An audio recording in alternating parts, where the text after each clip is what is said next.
What is the Schomburg Center?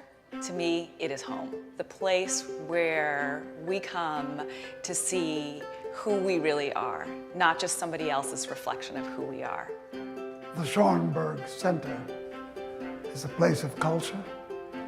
It's a place of history.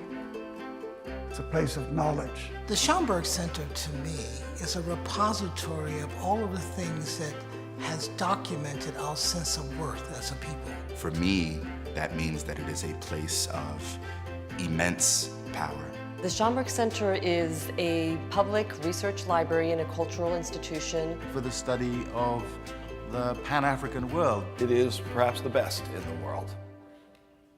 My Schomburg Center is Arturo Alfonso Schomburg. Arturo Schomburg said, Black history and culture and intellect exists at a time when most people didn't believe that. He collected those evidences, and that became the beginning of the collection. And it has expanded and has grown to where it is now a world-class institution. It holds over 10 million items. There's no parallel anywhere that brings to light what we as people of color have done, what we continue to do. Black culture is all of culture.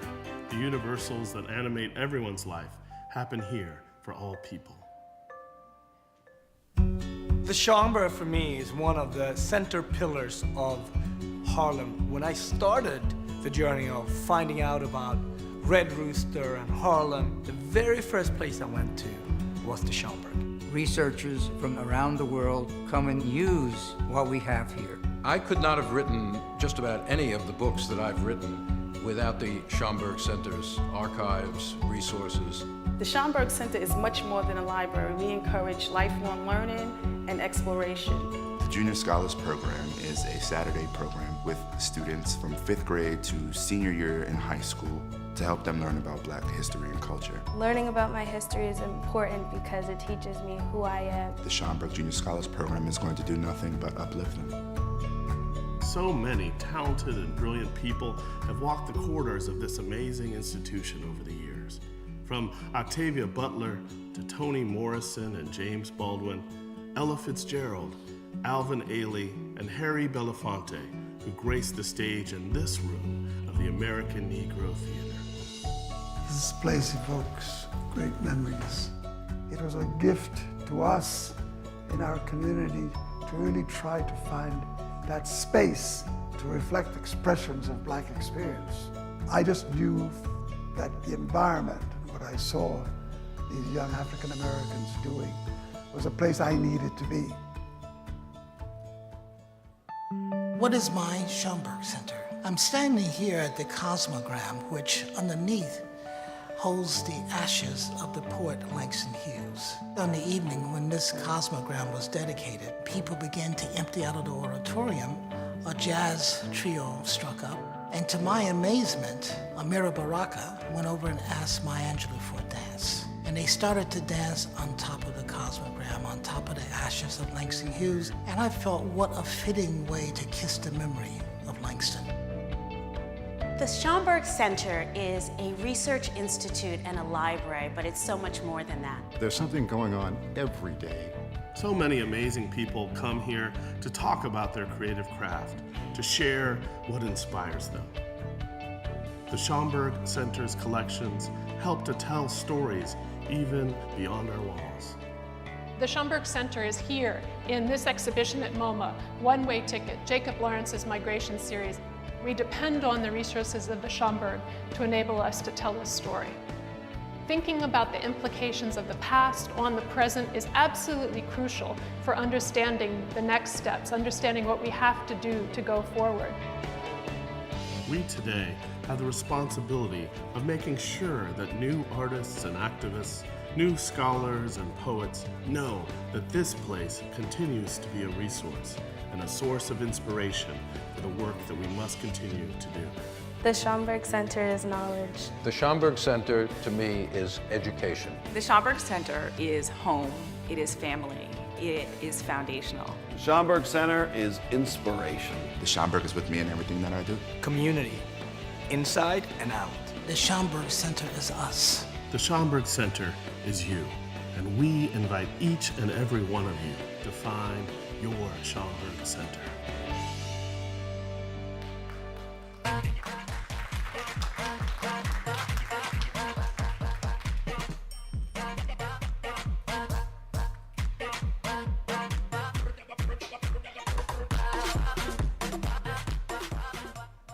Hello.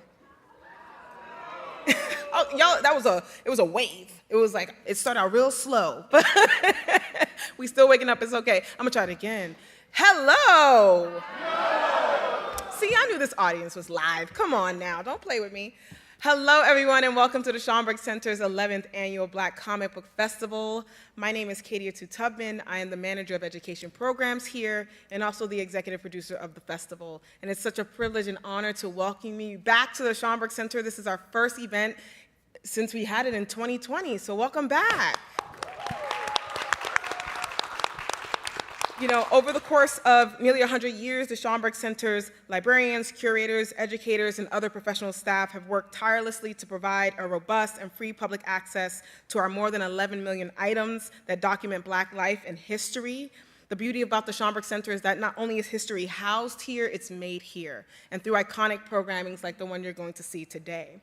It's one of the city's premier events for Black and brown comic book creators to just share their work, be in community with each other, and expose you to incredible comics, graphic novels, written merchandise, all of it. So just take it in if you can, if you're here with us in person, if you're here with us online, we expect you to engage with the community. Use the YouTube chat, keep it clean, but keep the conversation going online, and we'll keep the energy here going in person. Today's program, I'm excited to introduce our panelists for the Creator Symposium include Regine Sawyer, Janicia Francis, Shauna Grant, Javier Cruz Winnik, Barbara Brandon-Croft, and Meen. I'm gonna introduce our amazing and wonderful, one of my good friends, Regine Sawyer, and then she will introduce our panelists. Regine Sawyer is an American comics writer, editor, and founder of Women in Comics NYC Collective International. She is the author of The Rippers, Eating Vampires, and Ice Witch. She is owner, writer, and creator of Lock It Down Productions, a small press company that employs all female comic book artists with an emphasis on women in color. She's also one of our premier Black Comic Book Festival committee members who helped put this event on this year. So huge shout out to you, Regine.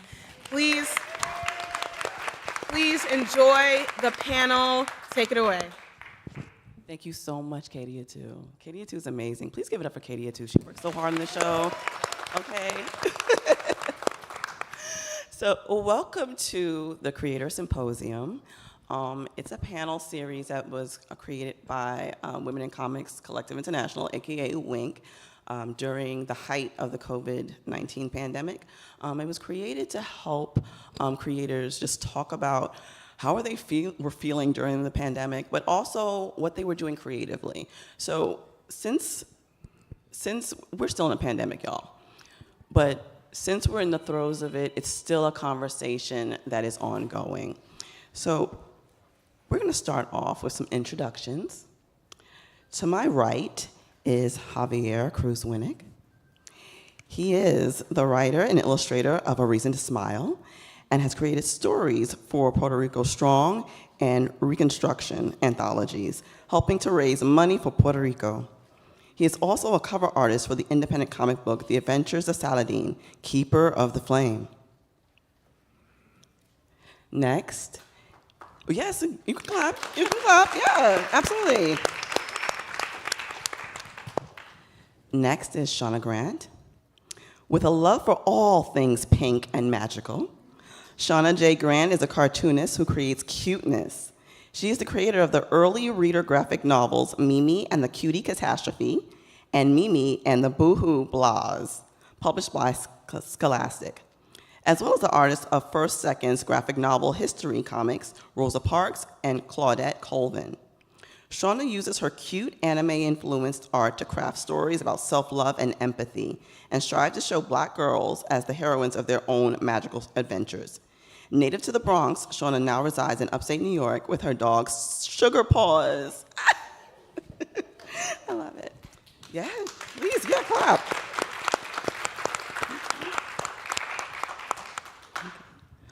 Barbara Brandon-Croft, who is next, was born in Brooklyn and grew up on Long Island. After debuting her comic strip, Where I'm Coming From, from the Detroit Free Press in 1989, Brandon-Croft became the first Black woman cartoonist to be published nationally by a major syndicate. During its 15-year run, Where I'm Coming From appeared in over 65 newspapers across the USA and Canada, as well as Jamaica, South Africa, and Barbados. Her comics are in the permanent collection of the Library of Congress. And Barbara currently lives in Queens. Okay.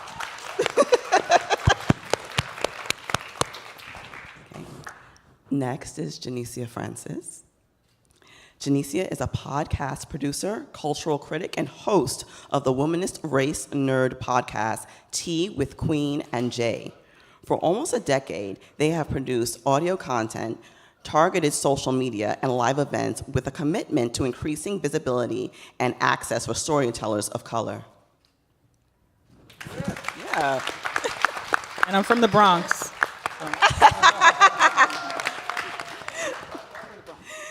And last but certainly not least is DJ Ben-Amin, who is a creator, author, and Howard University graduate. HU? And is the co-host of For All Nerds, the voice of the urban geek. This is our panelists, y'all.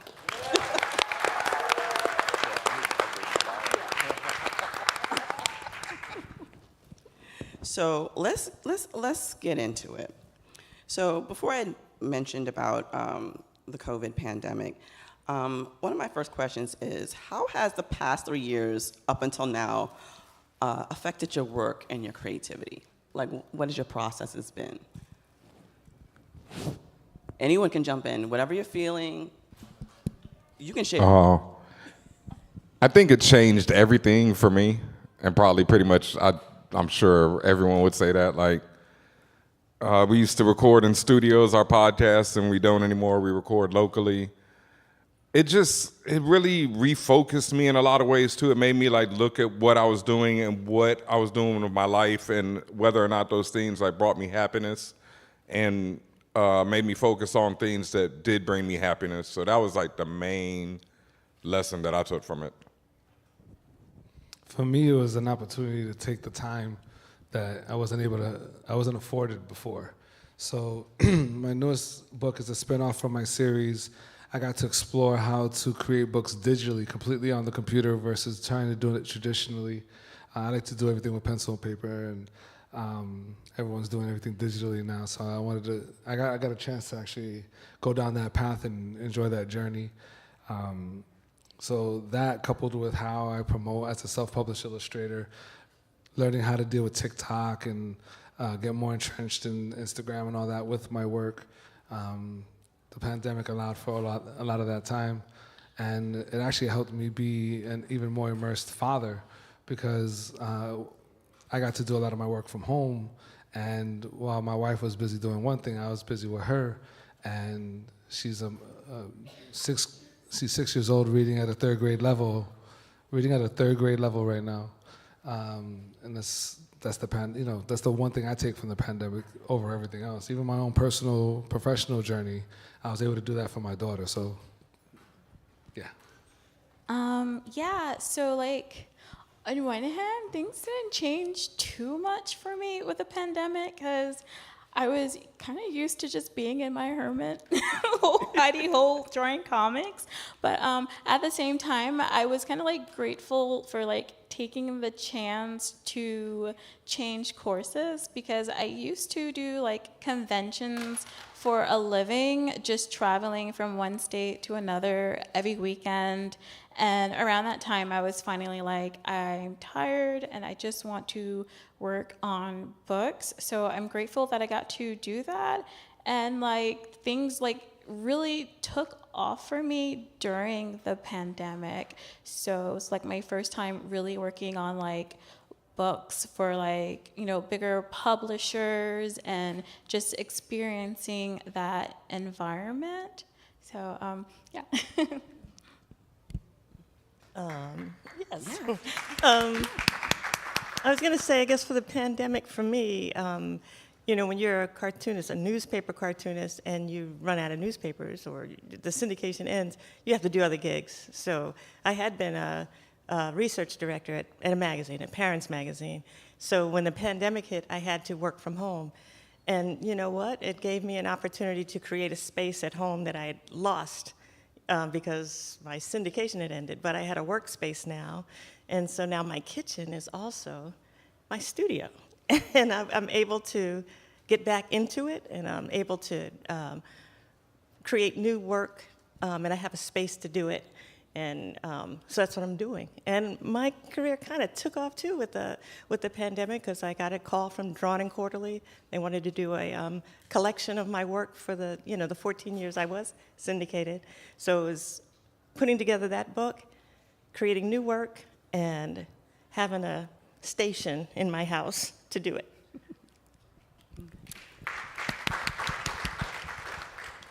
I think for me, my main mode of creativity was podcasting. And so the shift being, again, recording virtually, I think for those of us who interview celebrities or any personalities, most people became comfortable with doing virtual. So people now had equipment at their house, and more guests were familiar with Zoom and all the different modalities that we use to go virtual. But also, as with the type of podcast that we did, the type of kind of community building, community engaged, New York-based podcast that Tea with Queen and Jay is, we used to do live events pre-pandemic. And so for us, it was really about how do we make sure that we're creating those same safe spaces in a virtual way? So we are, I think, prior to the great white awakening of 2020 and people learning what Juneteenth is or whatever,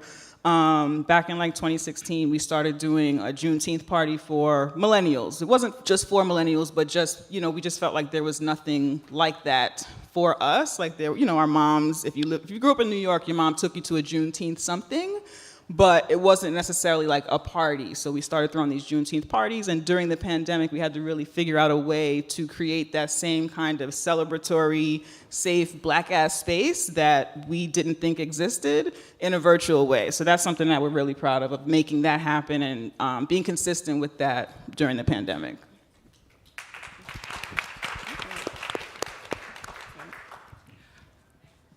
What do you think will be the long-term effects on the multimedia industry, like business-wise, content-wise, due to everything that everyone said up here in regards to your experiences during the height of the pandemic? I think one of the long-term benefits is that it opened up access for a lot of people. So I think that if you think about a lot of our handicapped population, our disabled population who was using virtual and a lot of the things that we rely on now prior to the pandemic. And so I think that a lot of things have become more accessible, and I think there's a desire for a lot of people to go back to how things were pre-pandemic. But my hope is that most of us will stay aware that the things that we created to cope during the pandemic are things that people needed before the pandemic anyway. So the hope is that we maintain some of that accessibility in all areas. And I think some of us are, but it's going to take all of us to keep that mindfulness and awareness that there are people who still need to be virtual and have access to all the things that, mobile, able-bodied people have access to outside. I think that's a big deal too, because even in the academic setting, I did all my schooling online, and I was very adverse to doing any kind of learning online. I thought it was impersonal. I thought that you wouldn't be able to get your questions answered in the way that you needed to. And because of Zoom and because of that experience, what we had to do with the public schools and whatnot, that allowed for me to be able to have that much more of a connection to my education. Last night, I was at Kelechi, I think Okafor, Say Your Mind. She's a podcaster out in London. I never knew you could go to a podcast and actually hang out at a podcast. So I was there last night. That's a whole new thing too, that's coming from this pandemic idea of we're doing this thing, but it doesn't have to be done the way it was done. And I think that's the biggest thing out of all of this that we're seeing, is that everything that we've done is now flipped on its head, and you can do it in different ways. I can present my artwork on a video service like TikTok, where I didn't have an idea of how I could ever present my still images on a moving platform. And I've always loved animation, so I'm I would love to get it there someday.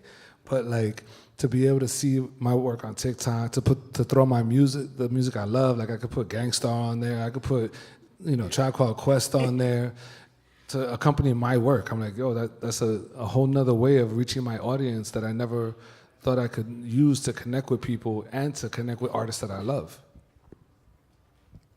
Yeah, I also just like how normalized it is now to do like video calls and stuff, because like, you know, like making comics can be lonely, and so like conventioning was like a nice, you know, place to socialize. So when all of that was shut down, it was like, oh, but like, yeah, but actually like I met a lot of people just, you know, from having like Zoom meetings, and people like my agent who set up a Kids Comics Unite that has like a network of artists and authors who want to make comics for kids, and, you know, having weekly Zoom meetings to just check in with everybody and see like, how's your work going, you know, like, and cheering each other on and stuff. And so it was like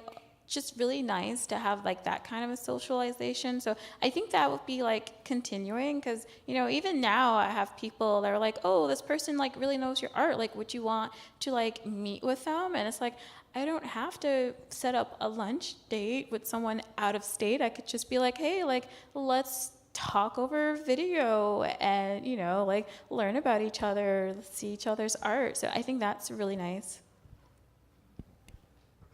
I guess I would say that because I am of a certain generation, I was very resistant to Zooms and technology and everything else, and but I was forced into it, and I actually am more comfortable with Zooms, which is a what? You know, I could talk to on the phone and. You said Zooms. Yeah, what? I didn't even know that was wrong, but. I'm Zooming all the time now. But what it has done for me is to make me a little more open to the idea that this is a way you can communicate, and I can suddenly put my work online. That's right? And I can make a bigger reach. And I was very resistant, and you know. My son is like appalled of my lack of knowledge, but that's what the pandemic helped me do, and I've been growing into that and just embracing, not really, technology. I think what I wanted to add on to what you were saying about. And what I was saying earlier about doing things to make you happy, and also you were saying about how the pandemic kind of changed the way people look at things, and that's something I really want to put out there is like, you should just do and create things. You shouldn't wait on anyone. Like I'm a WGA writer, which is the Writers Guild of America, and I know a lot of people are like, oh, I got to get into the Writers Guild, like especially screenwriters. They're like, oh, I got to get into the Writers Guild. And I don't give a shit about it. Like, you should really just start writing. You should start creating now. You have the ability and the technology. Like, some of my favorite films of all time were done by people who weren't waiting on Hollywood. They just went and made a movie. And we live in an age now where you can do everything off your phone. You can make the film, you can distribute it, you can make the artwork, you can get it to every platform in the universe. So that's my main thing, is always just create and don't wait on anyone. That's why I love podcasting. I love all the things I do, comic book writing, screenwriting, anything I do. Music is just something that I do just because I love it and it makes me happy. And so I just do it. And that's what I would encourage everyone out there, is just to do that shit. Like, constantly create and put it out there.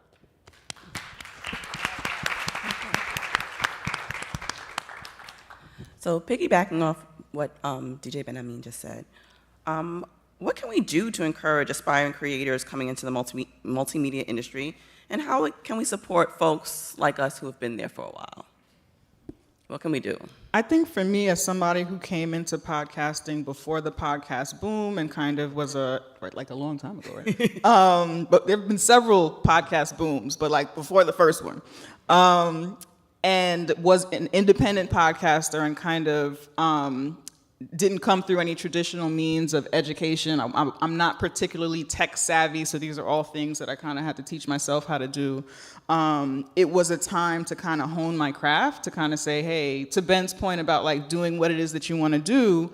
I had already been laid off before the pandemic, but you know, I pretend it all happened during the pandemic. But but anyway, it was a good time for me to take what I had learned and had been doing as an independent creator and find a way to break into the corporate space, not because I valued what corporate had to offer or respected it more, but because I needed them benefits and that salary. So I was able to, during the pandemic time, take courses online and apply for free, again, classes and courses and things like that. So I would say for anybody who's trying to break into the industry, anything that you want to do, you can Google and find out how to do, or you can look up a course, or there's so many like classes and different things that are available that you can like apply for, learn how to do, or whatever. And I feel like I'm a person who's heard people say that to me before, but I've never really felt like I had the actual access to those things. And I don't know if it was because prior to the pandemic I didn't. I don't know if it was because of some sort of like feeling that I couldn't really do it, but I have felt more empowered. Also, I'm old now, but I have been feeling more empowered to learn the things that I need to learn to be able to do the things that I want to do. And so since then, I've produced podcasts for Sony, Spotify. I'm working with Queer Media now. So, and this is all because I had this talent already, and I had the time and found the resources to kind of build and hone those skills. So I would encourage you to take the time to find the resources to, you know, Google who are the players in this industry that I want to be a part of, who's doing this thing in a way that I would be more comfortable, because I think that there are the popular ways to do things, and there's a way within yourself that, you know, like you're like, hey, I feel like this would work if I did it this way. There's probably somebody who's noodling at that in the way that you want to do things. Find that person and you know, learn from what it is that they're doing.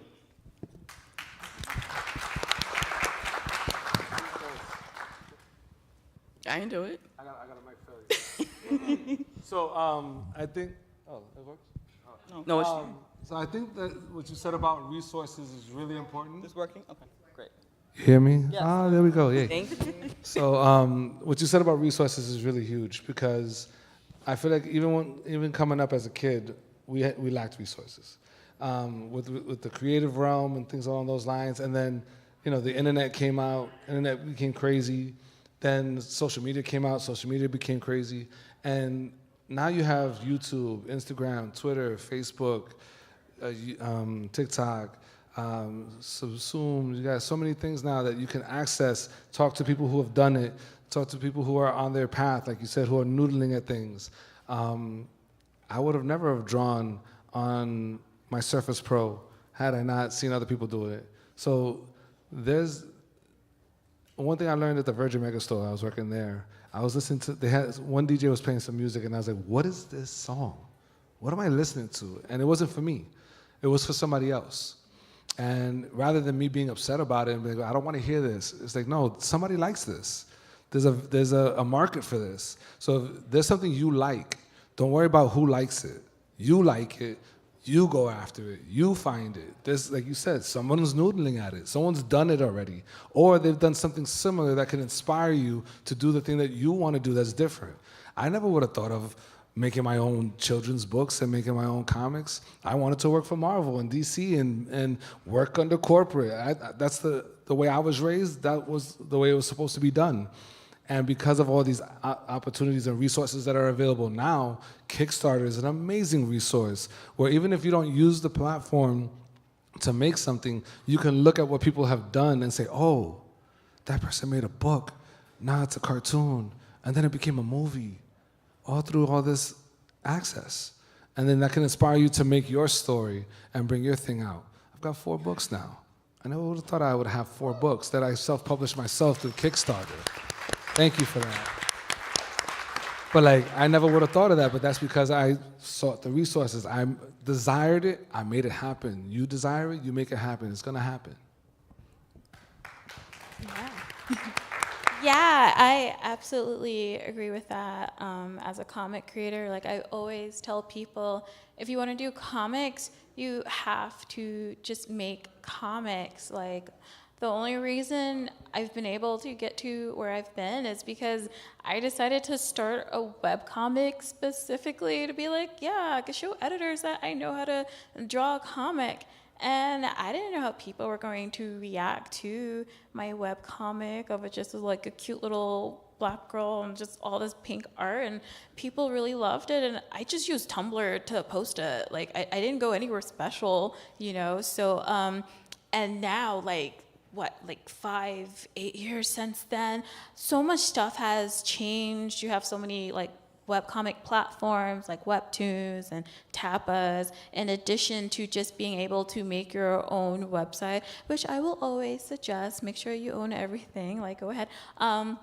There's just so many avenues for you to like publish your comics, and yeah, you can self-publish through Kickstarter, or you could just make small batches and sell them at conventions, which are happening again, or, you know, sell them online. I know a lot of people use stuff like Gumroad to just sell digital versions of their stories and assets that they made, and just like going on social media. I used to love Twitter when it was nice, but there's like a whole big community of comic people on there and webcomic people, and a lot of them I'm still connected with today. Yeah, so just find your communities and, you know, like make what you like, because other people are looking for it. Like there are so many artists on TikTok who draw like cute little frogs because that makes them happy. And a lot of people are digging those cute little frogs. So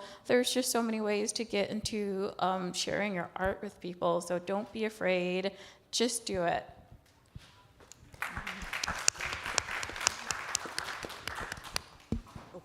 I was just going to say that I'm listening to the advice. Honest to God. I come from I'm definitely old school, obviously, but I come from a family. My dad was a cartoonist, one of the pioneer black cartoonists in the country, and so I learned from him. So I have this old way. His strip, Luther, came out, and you remember Luther? Yay! That was my dad. Back in the 60s and the 70s, so I watched that. I helped him on it. You know, I became a cartoonist in the 80s. Got popular in the 90s, but I did it on paper. I did it with a pencil and a pen, and I still do it that way, you know. And now, like, but what I have learned and what I'm hearing is that, you know, you have to get it out there. And at first I was just putting it on Facebook for my, you know, my friends there, but then they're like, you need to put it on Instagram. So that's the two things that I've learned. But I'm hearing all these other names of things. There are ways to get it out there, and I'm listening. I'm taking advice, but it's true. Do what's good to you, and keep doing what's good to you. And when you're true to yourself, you're going to find that there's something, a core honesty there that is going to be able to reach other people. And that's what I found to be true in newspapers. Now that the newspapers are almost obsolete, but you know, I imagine it's true on the internet as well. So I think that's all the advice you've heard here is good advice, and I'm taking it myself. I just wanted to add to what everyone was saying, and like I'll reiterate and say the same thing, and it will be scary as hell. Like it can be, you know, I've never had a plan in my life. I've never been one of those people who's been like, okay, this is my 5-year plan, you know, this is my 10-year plan, this is my 6-month plan. Like right now I'm making an 18-month plan for some music production, and this is the first time in my life I've ever done it, and I'm a grown-ass man. But at the same time, I've always just believed, you know, like the universe and other people, everything will come together if you put that foot forward. And it's going to be scary as hell, you know, like you said, when we started podcasting, there was none of this. There was like, I hear people talk about, oh, I did my podcast for 1.5 years and it didn't pop off, so I quit. And I'm like, Dog, what? Like when the first year and a half, there was no one else. When I told people about podcasting, they're like, what is that? I was here giving out my card. Like, hey, I have a podcast. Here's my card. Like, it was like that. Yeah, cause this is our 10th year anniversary of For All Nerds. So we've been doing this since there was nothing, you know? And I come from Combat Jet before that, rest in peace to my brother. And so when Combat started, there was nothing, but I saw the potential. And it's just like, when I started DJing, when I started making film, everything I've ever done is just like, just do it. Sure it's to be scary. Sure it's not going to be that path that everyone else is taking. But at no point in my life have I ever been like, I never had a regret. I've never been like, damn, I should have done that. I wish I'd done that. It's just like, no, I'm going to do that. And if I haven't done it yet, I'm going to do it eventually. So just keep going.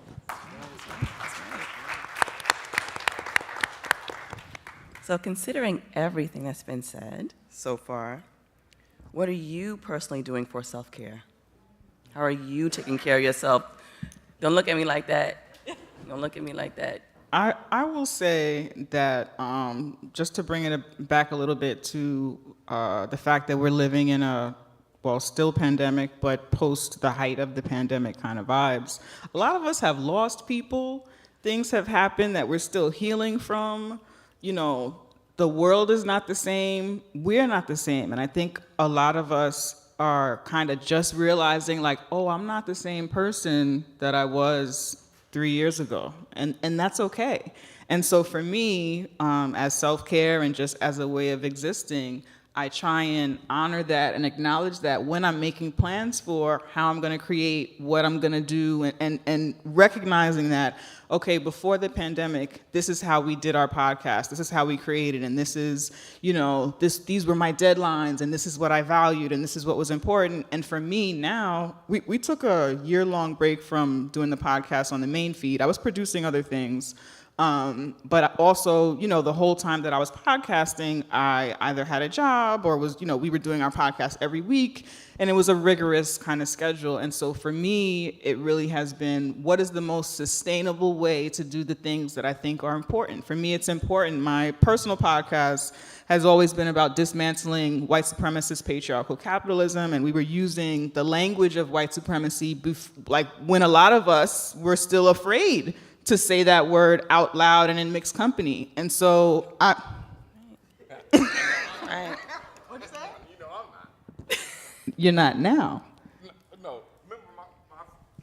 My first panel. Are we gonna do this here? My first panel, you said. I said you can say it. Yeah, but you said that how long would it take me to say it?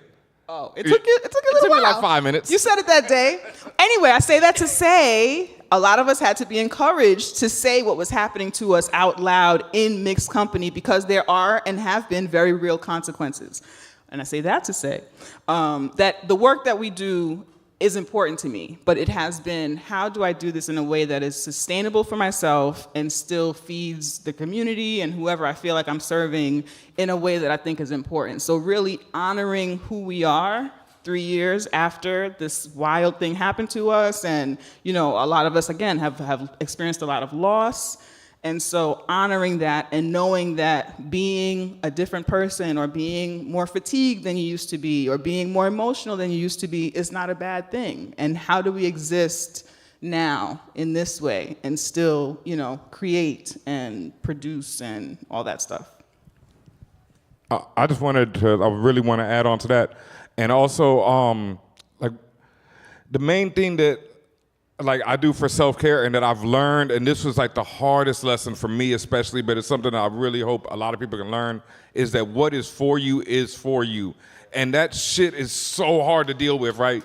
Because I've, especially for me over the last few years, I've had a lot of what would be failures to me, personally, where I'm this didn't happen the way I thought it was to happen. I didn't get this thing, and I see my peers doing this, and this. And a lot of people from the outside will look at me, but you're doing this, and this. And I'm like, yeah, but I could be doing this, and this. But what I realize is, one, that none of that exists. There's only what you're doing. This is all you have. This is the life you're leading. So, you try to accept that and you try to enjoy it, and you got to be like, yo, you know, all the things that you're getting, all the successes, little, small, every step you take, you got to be so thankful for it, and you got to be like, yo, you know, this is it's just a path on the journey. You know, it's like every foot forward is leading me to where I'm gonna go, and you got to be thankful and enjoy the moment. You know what I mean? Like, enjoy enjoy the grind, enjoy it. That's what makes me go, like, I say I only do things I love. So it's like every day I wake up and I'm like, okay, I'm gonna do a podcast today. It's my favorite part of the day when I do that fucking podcast. Or like when I'm working on music, it's like that's what I love doing. So just as much as you can, do things you love, create, put it out there, and keep going.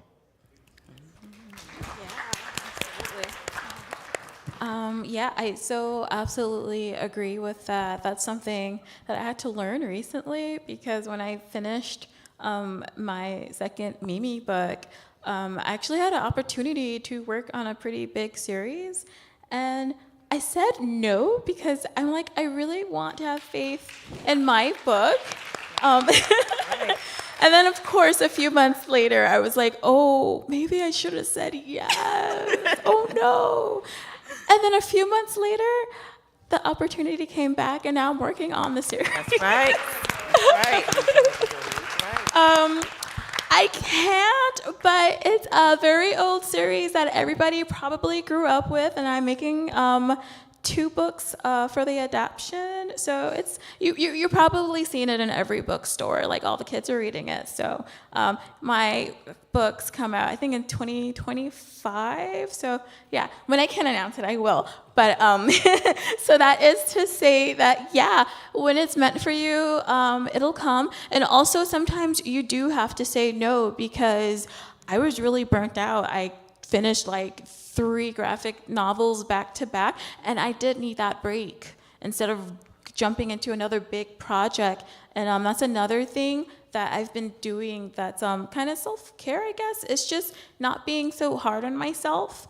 When I worked on my first graphic novel, like, it's so different working for like a publisher as opposed to like working for yourself, you know? Like, you could be like, yeah, this is how I want it, this is my timeline. But when it's somebody that's giving you this money, and it's like, I don't want to step on anyone's toes, like, I don't want to like ruin my reputation here.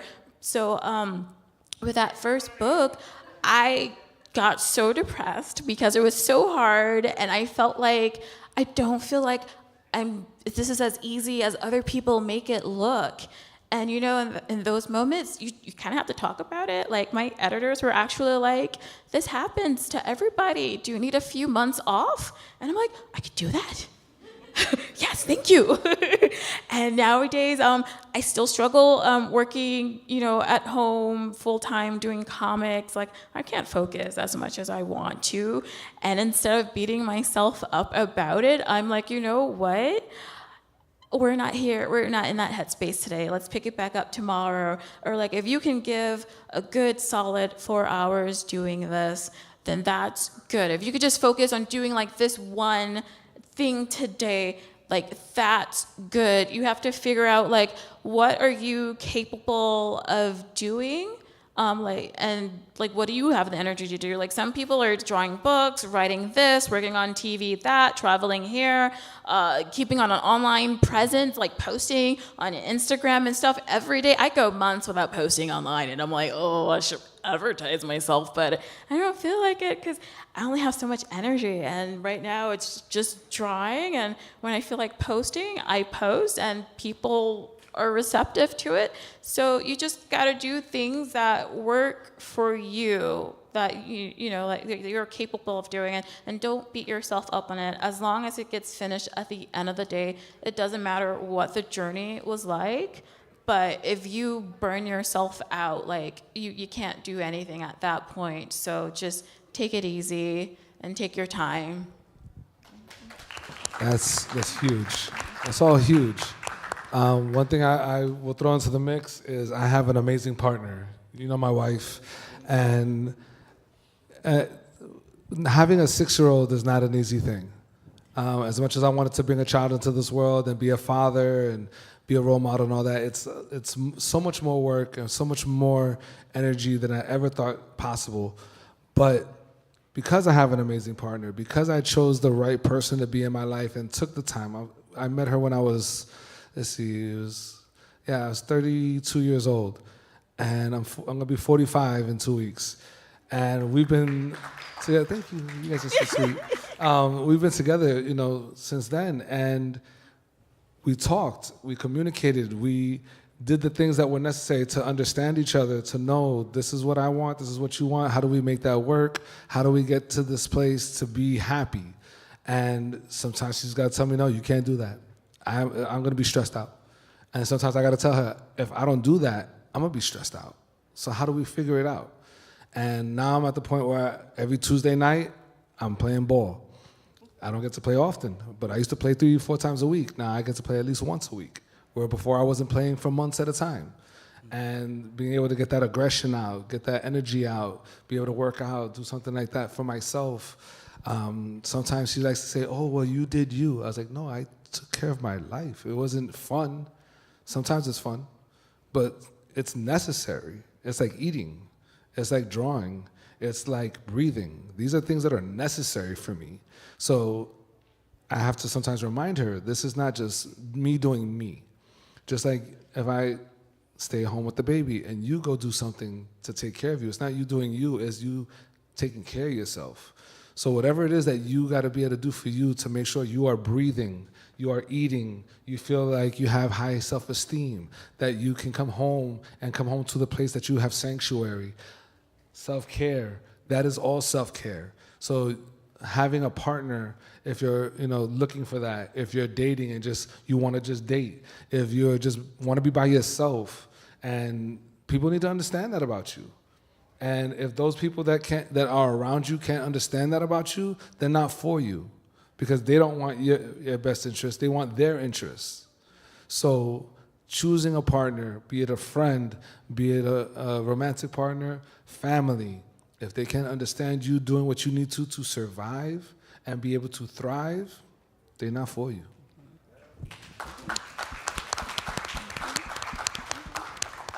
I was just going to say that it is mindfulness. It is being in tune with yourself, and that's the best way of doing self-care and being mindful. And I'm loving how you're talking about how we are more emotional now. And I got so much going on at this moment.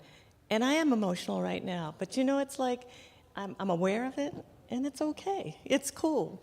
But I also know that when the pandemic hit, and the job, like I said, I worked at a magazine, and everybody had to work from home, shut down, and they're like, and I was like, I'm never going back. I'm home. I'm creating spaces. I got, these feral cats in the backyard that I like. Oh, I'm staying, And then they're like, a digital company bought us, and that was the end of the print, and they got rid of us. I was like, what? But it opened up so much space for me to be in my own head and to be able to create and to come out with strips that I'm freer to do. I don't have an editor I have to deal with. It's just what's going on in my mind. And what my mission has been is to keep my dad's legacy alive. And guess what? I had an exhibit at the Billy Ireland of my dad's work and my work. And my dad did, aside from Luther, he did a lot of editorial cartoons. The exhibit is called Still, Racism in America, retrospective and cartoons. So it's the two of us, both of our works, talking to each other. And it was at the Billy Ireland. And guess what? Now UC Davis is picking it up, and it's going to open there in January. So we're going to take this exhibit and travel it around the world and educate folks on what this experience is in America, and that everybody should learn it. And I hope it goes to Florida, because they need some education. They need but more there we than go. They do. So before we end, I'd like to go down the line and tell everyone where they can find your work, and where will you be at the show today and tomorrow. So I'm upstairs in the middle towards the back. You can find my work online. I usually go by The Learning Curve or The Curve. So on Twitter, for some reason, someone else has it. So I put the THA instead of THE. So The Learning Curve at Gmail is my email. You can find me on thecurve.com and then The Learning Curve on social media. You can find me upstairs as well. I'm in that first room. Just look for all the pink.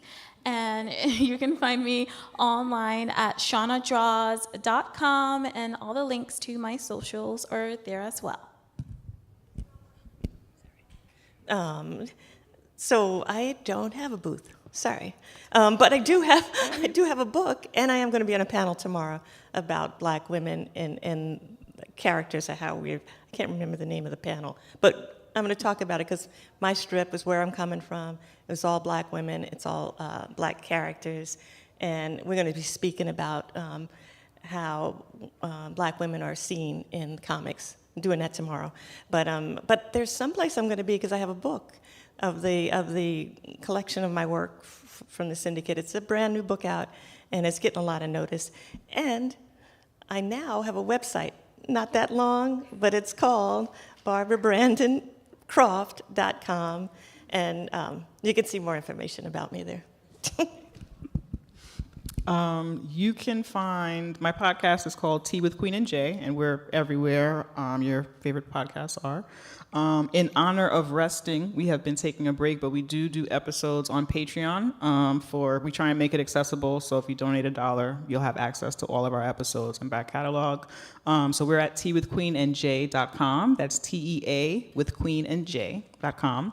And you can find me on the socials. I'm at Janicia F everywhere. So my name is up there. So it's there. I don't have anything else. My podcast partner, Tatiana King, is doing a panel tonight at 6:45, so I'll probably be there and checking her out.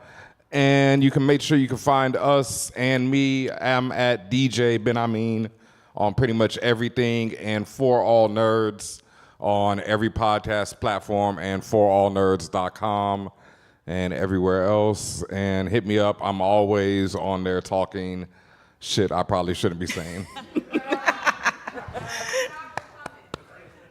Graphic novel coming. Oh yeah, I got a graphic novel coming from a publisher next year, and I really can't say any more about it, and it's really killing me that I can't say anything more about it.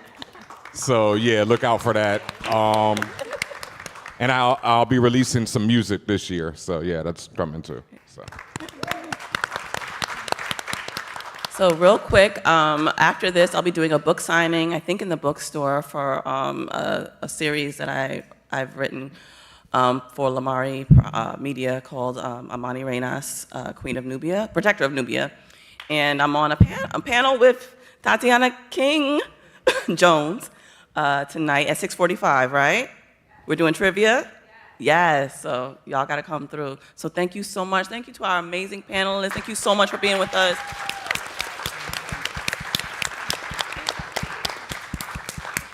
Have a great Sham-Com, y'all.